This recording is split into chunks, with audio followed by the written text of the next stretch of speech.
Hey guys, welcome back. Today we're going to talk about foreclosures, in particular foreclosures for the year end of 2023. So welcome to Housing Bubble 2.0. It's news of the week, and like to say, the market's crazy. It's tough to predict. It's tough to figure stuff out on the fly, etc. It's not easy trying to buy a house, whether you're a first-time home buyer looking for your primary residence, or even investing these days. The market is weird. There's no doubt about that. But we're going to delve into an opportunity where anybody can pick up homes for a lot cheaper than what's out there right now, and that's in the foreclosure market. So let's check that out right now. So again, Randy Patrick here, putting the realism back in real estate. Hope you're doing well. Let's go for it right now. So Adam Data Solutions puts out their information. So this was the year-end 2023 foreclosure market report. Headline here says U.S. foreclosure activity increases from 2022, but still below pre-pandemic levels, all right, which does make sense. So obviously just before the pandemic hit, we saw a surge. So their commentary here is reflected on 2023, the recent rise in foreclosure activity as a market correction rather than a cause for alarm. It signals a return to more traditional patterns after years of volatility. Now, I will comment on that later on in the video here because, it's a market correction. Remember what happened during 2020, 2021. We were under the foreclosure and eviction moratorium, so a lot of these distressed properties were essentially frozen in the marketplace, which meant these weren't being foreclosed on, or homeowners didn't have to deal with these problems. And as a result, cheaper distressed property were not coming on the market. So it choked inventory, and it didn't have any drawdown on high prices. So there you go with respect to what was going on there. So basically saying the shift offers a silver lining, the opportunity for investors, homeowners, industry professionals to plan, strategize with greater confidence and insight. I get that. But again, they're looking at this as, can we plan through foreclosures? Well, there's a lot more behind the scenes than they're suggesting, and we're going to talk about that. All right. So what's the deal here? Well, foreclosure starts on the rise nationwide. So basically, we saw about 270,000 properties across the U.S. Have a foreclosure starting process, 9% up from 2022, 193% from 2021, but down 20% from 2019. And that's important because just before the COVID pandemic hit, we were actually bubbling. What I mean by that is we were seeing a surge in foreclosure filings, and I really thought that we were going to see a pop with respect to the marketplace. So of course, the eviction and foreclosure moratorium came into play, kind of froze everything, right? And they always reference, down 87%. We're talking over 10 years ago. Come on, it's a different market cycle, right? States that saw the greatest number of foreclosure starts, the big ones: California, Texas, Florida, New York, and Illinois. So funny enough, are those the most populated states in the U.S.? Pretty much. So you're going to see, as a result, the most foreclosure starts. But again, I want to point out that we're not getting 5 or 10 or 1,000 here and there. We're talking, 10,000 plus, okay? And I know places like Illinois have had years of 10,000 plus, if not way more. So some of these, when you look at some of these numbers, you say, well, that's not too much overall. But they've been doing that for the past few years, or if not more. So counter to the national trend, 6 states saw an increase in foreclosure starts from 2019. They included Indiana, up big time. Idaho, we're going to see some changes in Idaho because people bought there. A lot of West Coast people cashing out and moving over into Idaho, and a lot of investors, etc. So that's going to cause some problems. Michigan's up, and Nevada up, and Minnesota up. So there you go. And metros that saw the greatest number of foreclosure starts: New York City, Chicago, Illinois, Houston, Texas, LA, of course, and Philadelphia. So again, big populated cities are having issues like everybody else. Bank repos, repossessions are lenders that repossess properties through the foreclosure auction. That's going to be down. And again, you have to have an increase in foreclosures for bank repos to increase as well too. What this also means is more investors are buying in the foreclosure market right now. They're buying at auctions. So if third-party bidders are buying, you're going to see less bank repossessions at the end of the mortgage auction. All right. Now, interesting enough here, per capita or by housing unit, New Jersey, Illinois, and Delaware post highest foreclosure rates in 2023.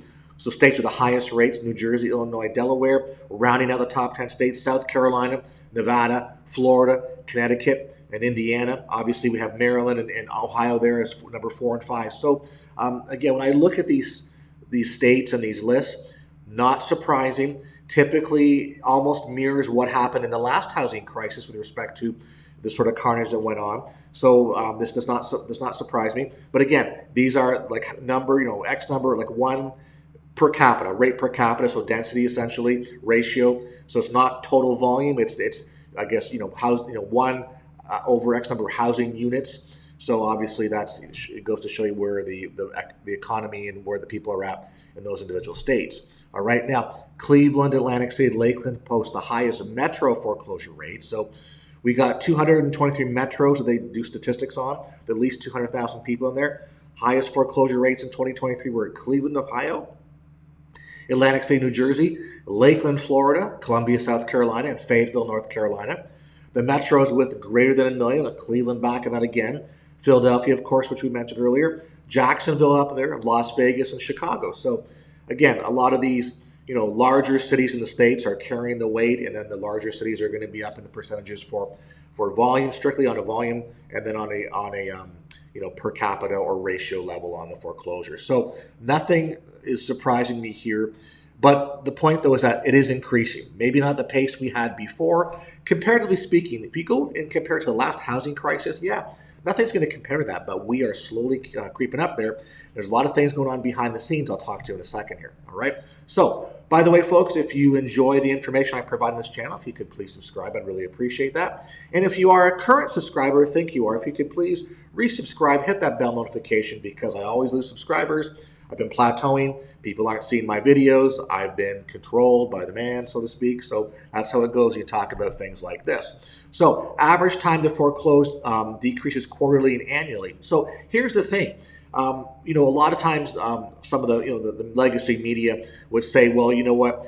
Look at the time to foreclose from the starting of the foreclosure filing process to the end where it actually forecloses. Oh my goodness, it takes forever. So therefore, homeowners have all this time to fix the problem. All right. Well, here's the thing. If it's taking X number of months or years to foreclose, they don't have time to they think they have time to fix the problem, but they're not getting out of the way to actually fix the problem, right? Normally, people that are going this long would have already done loan modifications, already tried that. Chances are they didn't qualify or got denied. So they're just biding their time going through the whole process, right? So again, average time of 720 days, 7% decrease from the previous quarter, and you can see the percent decrease from a year ago. States with the longest average foreclosure time in Q24 2023, Louisiana, 2,600 days, Hawaii over 2,000 days, New York over 2,000 days, Nevada, 1,800 and change days, and Kentucky, 1,643 days. So that's a long time from start to finish. So normally you should be able to work out something, in that process. Here's your average days to complete foreclosure graph. You can see how it spiked a couple quarters ago, just for whatever reason, and now it's dropped a bit. Now realize that a lot of things happen with respect to foreclosure process, right? It's the state you're in, whether they're a judicial state or trustee state. Depends on the lender or the servicing company, right? Because remember, certain servicing companies actually get paid to service the loan, even though it's distressed and not paying the mortgage. So many of them don't move quickly, so it extends the time out, you see. Also, if there's things like forbearance, or if there's loan modifications or other programs that the lenders and servicing companies trying to get the homeowners in, as the foreclosure process is going through, they're working through it, so they haven't actually triggered their sale date yet, so that's adding time on. So there's a lot of factors here. So I just don't want people to think, oh my gosh, I've got all this time. You actually don't. In Florida, where I'm at, if you don't do anything with your foreclosure filing, they'll take it out in 5 to 6 months. Okay, if you don't call your lender, don't try to do forbearance or work through a loan mod or something to slow it down, it's 5 to 6 months. Simple as that. I can tell you that the lenders want to move these things forward quicker. The reason being, well, back if you go to the last housing crisis, it was more CYA, cover our losses. So that's why it was problematic. They didn't know what was going on. It took time. The volume inundated the lenders and the servicing companies. The volume inundated the court and the trustees. So it was very difficult. So it was basically, how do we cover our losses and minimize our losses? Whereas now it's like they look at this as a revenue source. How quick can we foreclose and get it off our books? We're not having to maintain it or fix it, cut the grass, secure it, worry about insurance or the liability, sell it to a third party, like have a third party bidder buy it at the foreclosure auction, or take it back off our hands via note sales or distressed purchases behind the scenes by hedge funds or large buyers. So you see, they look at this, it's a whole different perspective now. So I'm saying, as we go forward, this market is changing in the way they look at foreclosures. high level takeaways, you can see what happened, across the, Q4, basically, again, down, down 8% from the previous quarter, but up 2% from a year ago. Q4 tends to be a little bit of a slower foreclosure time frame. The reason being, we're into October, November, December. You got holiday time and their Thanksgiving and Christmas time, etc. So you know what? Lenders aren't working as much. There's people taking time off. The courts are closed down as well too. A number of those days. I know that there are some policies. If you look at the foreclosure auction calendars, not many foreclosures are going on over the just before Christmas to New Year's time frame because it's not really good public relations to have people out in the cold during the holiday season. So I find that Q4 are always a slowdown for 2023, and then Q1 hits, it usually comes back with a vengeance. We see a lot more activity on both ends, on the filing side and on the actual foreclosure disposition side as well too. So you take a look at again, December itself. You can again, 4,000 properties had a foreclosure fine, blah, blah, blah. December, Maryland was up there, Connecticut, New Jersey, Ohio, Delaware. So again, it just depends on these states always, sometimes they're first, second, third, sometimes they're fourth, fifth, and sixth. Depends on the activity, right? So, but these are like the obvious states that we talk about are always in the top 10 basically, right? We know that's pretty much consistent, just depends on where they fall, all right? Now something here, top 10 zip codes. So this shows the highest foreclosure rate, so concentration or percent of housing units with a foreclosure filing. We've got Chicago up there, Edinburgh, Texas, Chicago again, Cleveland, Ohio, Columbia, South Carolina, Chicago again, Jacksonville, Florida, Kissimmee, Florida, and North Las Vegas. So clearly we have a concentration in Chicago. I'm going to assume that's maybe on the south or west side of the city. I'm learning more about that market as we speak right now with more contacts as to what's going on there. So that's, again, these are locations. Usually we have the Chicagos and the Clevelands that are up there on highest foreclosure rates. Then every so often we're going to see like a Jacksonville, a North Vegas, Kissimmee, South Carolina, whatever. They kind of jump in. Edinburgh, Texas. I looked that up this morning. That looks to be very close to the border with Mexico. So not sure what's going on there, but that seems to be a little bit of a distressed area as well too. So you can probably guess what's probably happening. Anyway, so this is your top 10 zip codes. And again, they fluctuate, but we typically see Cleveland and Chicago normally occupying more than one in the top 10 for sure. So something to think about here. So in summary, here's sort of what I was talking about, is that the housing market is manipulated and controlled. So if you don't think it's manipulated, you don't think it's controlled, you don't need to give your head a shake, okay, because it really is. You can actually go back in time from as we came out of the last housing crisis and the recovery. If you do some research, you can see how all these foreclosures were being held by the lenders, and they didn't want to flood the market and further distress the market. So they're being held, even though there's a lot going on, they were holding a lot of them off as well too. So just realize that. And now there's a complete manipulation with what's going on behind the scenes. So the pre-foreclosures and the process has slowed down, right? The statistics are not accurate. What I mean by that, when you take a look at, oh my goodness, here's all the foreclosure filings for the year, etc. Well, and here and active foreclosures. So it's a very tough statistic to get your hands on. So foreclosure filings are new foreclosure filings, new starts.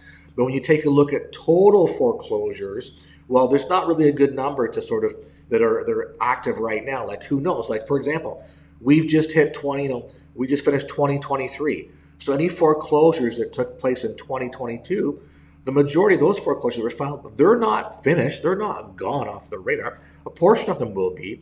So you see, no one really keeps a cumulative or running total of how many people are facing foreclosure, and that's the problem out there. There is more than meets the eye. The shadow inventory is growing. The shadow inventory is really referred to as homes that are in distress, like pre-foreclosures or homes that have been foreclosed on by the lender that are essentially off market, being held behind the scenes, right? So they're there. It's this sort of number that we don't know about or they don't talk about, and you can't really access it unless you know how, unless you're a note buyer or working directly with the asset managers for REOs, or you're hitting the pre-foreclosure market with homeowners like we do. So if you delve into the data, you can see what's kind of going on. And also, I want to be clear, I'm hearing this from many sources, right? I'm hearing this from people who are connected to HUD, FHA and the HUD. I've heard people who are note buyers who are saying, yeah, there's a lot out there that the government is holding stuff back. The government has mandated or even told lenders and servicing companies saying, hey, don't push it. Let's not push the foreclosures. Let's just let them sort of meander and take their course. So the reason being, hey, again, we don't want the bad news. Inflation is still high as far as average everyday people are concerned, right? Interest rates are still high. Housing prices are still high. So what they don't want to see is reduction in home values. They want to keep it high and have people pay a premium at this point in time. All right, it's good for Wall Street, good for a lot of other players that are out there. That's what's going on. So I've heard this from many sources, and again, when you start hearing this over and over again from different people, unsolicited, there's some problems going on. The point, though, is that there's a ton of this distress in the shadow inventory that's not coming to the surface, which means we're not seeing more inventory in the MLS or on market. And because of that, we're not seeing closings that take place with lower priced property to pull some of the averages down, okay, and sort of reset the housing market as to where it should be. So please keep that in mind.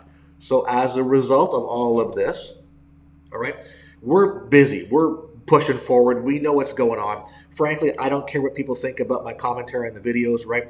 Whether the market's going to crash or not. Listen, I'm over that now. It should have crashed before COVID. It didn't. And then we saw how the market is completely controlled. So as far as I'm concerned, we know what to expect. We know what's going to happen. Yes, we're bubbled. We're 70% greater than the last housing bubble, 2006, where that value is. So something has to give. So we're working through the distressed property scenes right now. What am I looking for personally?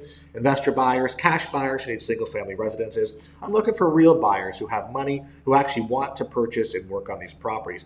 I'm also looking for private funding partners. In other words, for single family homes and projects, I have access to a lot of distressed deals. Obviously you can't have all the money in the world to do all these deals, so I do need partners.